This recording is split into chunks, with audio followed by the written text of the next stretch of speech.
Hey, here are 5 stupid things I've noticed about the Star Wars prequels. Jar Jar Binks and every foul, cursed thing he represents. I know I risk seeming derivative at the very start, but I couldn't possibly have made this list without including Jar Jar.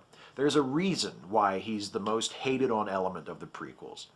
It's not just that he's a distracting special effect in lieu of a character. It's not just that he's an obvious and vulgar attempt to pander to children. It's not even just that he's the most colossally miscalculated attempt at comic relief since Mickey Rooney in Breakfast at Tiffany's. No, it's all of these things, plus it's the fact that with the introduction of Jar Jar in Phantom Menace, for the first time, the humor in a Star Wars film, or attempted humor, would come not from the camaraderie and banter among a likable group of heroes, but from the specially designated funny character. Also, he's a racist caricature. Yoda's lightsaber duel.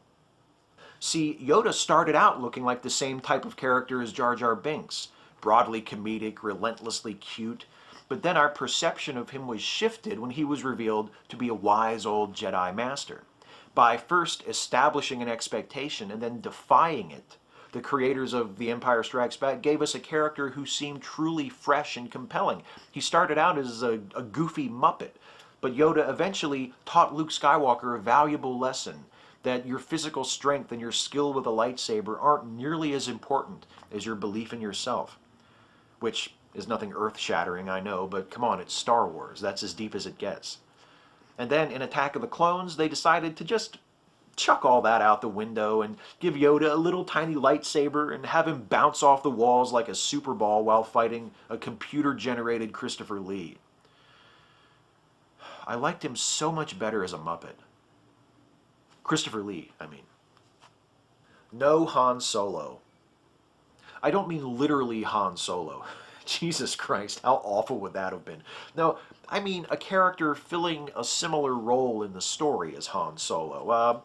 A brash, charming outsider. A hero who's not all about the Force, who's not a Jedi, who can let a little bit of the air out of the Jedi's balloon. Now, you wouldn't want to cast a Harrison Ford type in this role because that would only draw attention to the fact that you're following an established formula. You'd want an actor with a different persona, but someone who can still inject a sense of energy and fun to the proceedings. Somebody like... No. The incredibly charismatic Samuel L. Jackson is already in the prequels, playing a dull, emotionless, monotone Jedi. And speaking of which, a great cast is wasted. Liam Neeson, Ewan McGregor, Natalie Portman, the aforementioned Samuel L. Jackson, and the unfairly maligned Hayden Christensen. He's not a bad actor, he's a good actor, playing a shitty character in a horrible movie. This is a great cast. And what did George Lucas have them do for 3 movies? Stand around looking bored in front of a green screen and recite some of the most fuck-awful, tin-eared dialogue ever written. And when that was done, go on talk shows and press junkets and pretend they hadn't starred in 3 of the biggest piles of shit Hollywood ever shat out. It's been nearly a year since she won it, and I bet Natalie Portman hasn't let go of that Oscar yet. Why? That's why.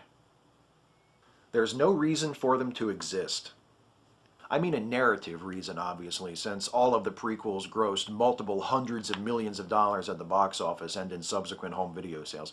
Look, never mind the Episode 4 bullshit that George Lucas tacked on to the beginning of the first film years after it was made. With Star Wars, Empire Strikes Back, and Return of the Jedi, the story was complete. Luke had grown from a restless young farm boy into a Jedi Knight. The rebellion had toppled the evil galactic empire, and even old man Vader found some redemption there at the end.